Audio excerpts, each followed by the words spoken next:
Hello! Today we're going to be looking at what's inside this exciting box, but just before we get into that, a quick reminder, please like or dislike this video if you didn't like it, comment down below, don't forget to subscribe, and if you can find it, click on that little bell icon. It might tell you when I'm uploading stuff, depending on Google's mood of the day. What is this? This doesn't seem to fly, does it? It doesn't. What with the weather getting worse and the wind out there and everything, I thought, hey, why don't we have a look at something that's fun to mess around with, which we can use on an everyday basis.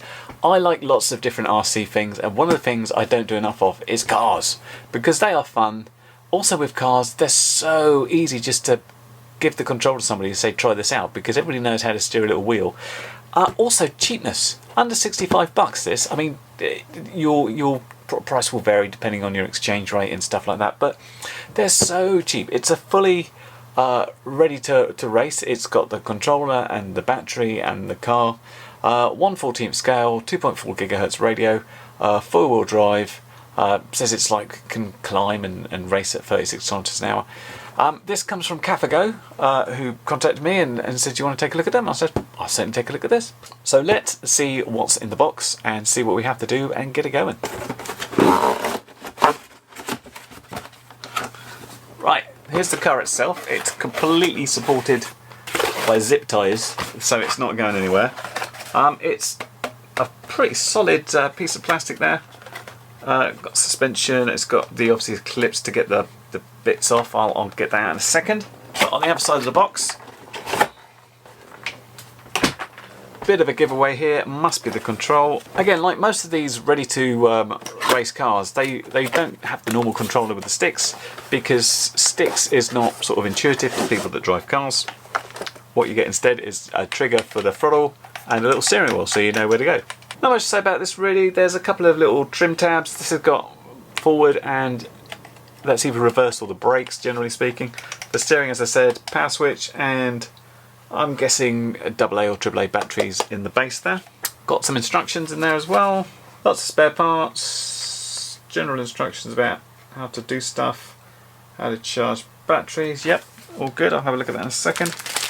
There is, in this little bag, a USB charger. I think it's a 2S style battery with a little weird thing, some spare clips in there, very useful because those always get lost. Anyway, let's get this guy out, see what we're looking at.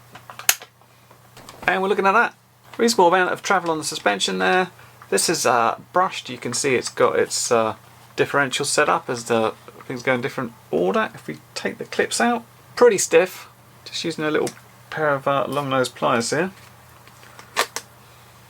As you can see, mostly sort of all sealed in, which is pretty good for keeping stuff out.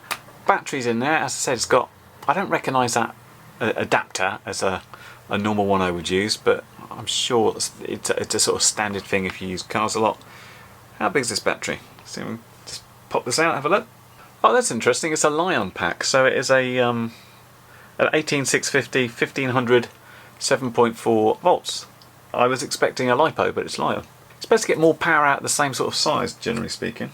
So as far as the receiver and everything else, I can see a little antenna there, which is all sort of stuck underneath. It's probably inside there. This is supposed to do about 100 meters of range, but of course if you're doing line of sight stuff as a car, you probably wouldn't go that far, because this is 1/14 scale, so it'll disappear quite quickly. Doesn't mean you can't, you know, pop a little FPV camera on and do some stuff with that, which we might do a bit later. You can rip some of this out as well if you want to put stuff in there and have a camera, but let's get it charged up, because for starters I just want to see how it is as a car, see if it's fun to drive, because generally cars are fun to drive. Just to rip about around the street and in a park or over rough ground. Yeah, I'm looking forward to driving it. Let's do it.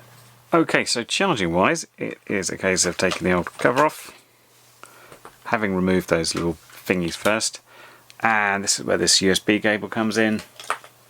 This end plugs in here. There is a little notch so you know which way it goes. And then this is like standard USB power. I'm going to plug it in this power bank just so I can show you what happens. And you can see there we've got a sort of red light and a little green flashing light, which means I am charging, and it stops flashing when it's fully charged. Now it's obviously a little bit of a pain to put this on and put the springs in every time, so if you actually connect this, one useful thing it's got, if I put this back on, if we then pretend we had the clips back in, there's a little button just there which you can press, and that's the power button. You can just about hopefully see a little red flashing light there. But if I now, we're on and moving basically from that, and you can then just reach in, hold that down for about 3 seconds, and it goes off again. So I wouldn't leave this plugged in all the time, but you know, before you go out, you've charged your battery, you can just plug that in, put the top on, put the clips in, and you don't have to worry about that when you get to where you want to drive it. So I was just out for a walk with the family, and I decided to take the car along and have a bit of a drive around. Tell me where you're going. I'm going to go around in a circle. Get it, Rosh? Where is it? Oh!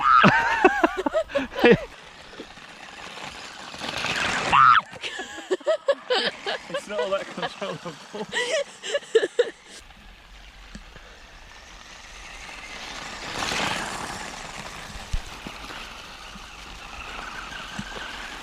So what we noticed first impressions wise about the car is it doesn't go blisteringly fast. It takes a while to build speed, and over this bumpy sort of surface it doesn't really get there. But it handles these bumps without a problem and just basically keeps on going. The only other observation was the dogs seem to like it sometimes.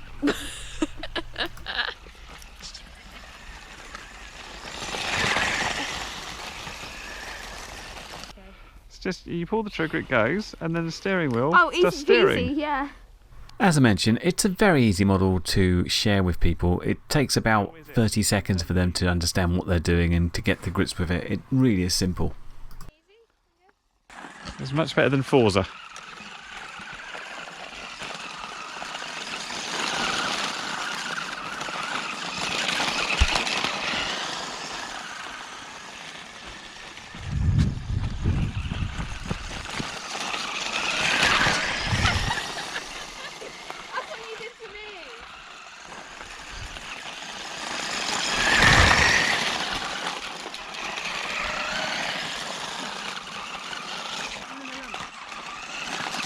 Whee!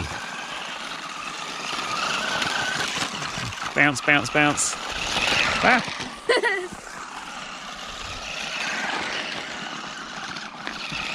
Can I swap back, or no, you're having too much fun? Mine now. Come on, Mum. Trigger goes forwards, push it away at a brake, and then you press it again, it goes reverse. You can go faster. And here's my wife Pippa having a go, which was quite funny because this was her first experience of something coming towards her, so it's essentially nose in, and she managed to steer in the wrong direction before she figured it out. It would be different when it comes towards you. We then decided as a family to see if we could make it jump something, and promptly missed a lot. Well, stop trying to hit me!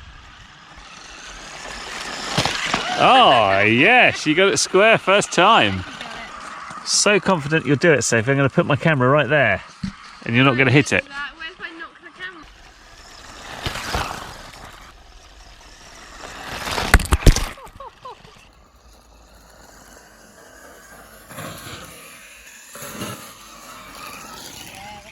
Who are you filming?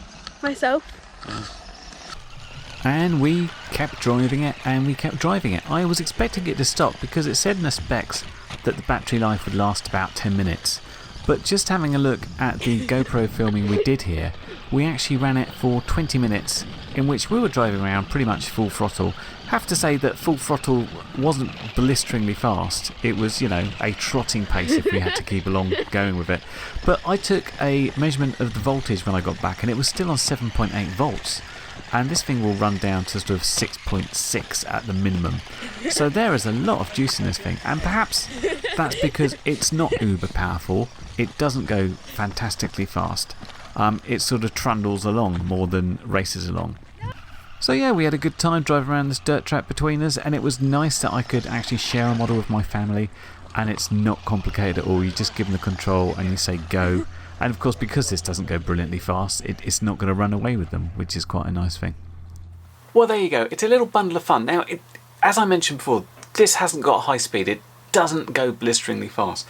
But as such, I think it's actually suitable for a sort of smaller kid, which isn't going to sort of run away with them and completely get lost. It does say on the box, ages 8+, and I think that's generally appropriate. I think there's adult supervision required in some pieces, mainly the fact you've got a lithium-based battery and there's a sort of charge cycle there that you need to be careful about observing battery safety and stuff. But the rest of it can really be just messed around with a smaller kid. Most of them sort of come saying this is age 14+, perhaps they're faster, perhaps they're more powerful. This one would suit a smaller child, no problem at all. Now this was absolutely covered in mud when I got it back, and my little tip, well, I had my dog, I was out walking the dog, I had poo bags. Basically I put these over the wheels and I could bring it back. Those wheels were absolutely caked in mud. At first I thought, oh, I'm going to have to scrape this all out. But what I did, it's like, as soon as it dried, I just basically squished the wheel like that, and all that dried mud just came out. So that was really easy to clean up as well. It's a great little car for perhaps a younger teenager, smaller child like that, because it's not going to go too fast, it's not going to run away with them. If you're really into the speed and you want to, you know, have it jumping miles in the air, this isn't for you because it's just not fast and powerful enough, but there are more on the market. Very keenly priced as well, and one of the things I liked about Cafago, who supplied this, is the price they've got on there. They say you will not pay any duty. They've sorted that out in advance somehow, which is quite nice, because I know often people are a bit worried about buying stuff from China because they're worried, like, am I going to get hit with import tax on top of this and get charged more? You shouldn't do with this. That's what they tell me, at least. Anyway, this has been this little car, which race car competition skeleton alloy. I don't think it's a very catchy name. I'm just going to call it Blue Roll Cage Car. And it was supplied kindly for review by Cafago, so you can check out links down below if you want to. Hope the review has been helpful. We certainly had a lot of fun with it and intend to in the future. I'll catch you next one. Bye for now. Well, you've made it to the end of the video, so thanks once again for watching. If you like what you saw, then please consider subscribing, and if you really like what you saw, then be sure to check out the link to my blog for a variety of ways in which you can help support this channel.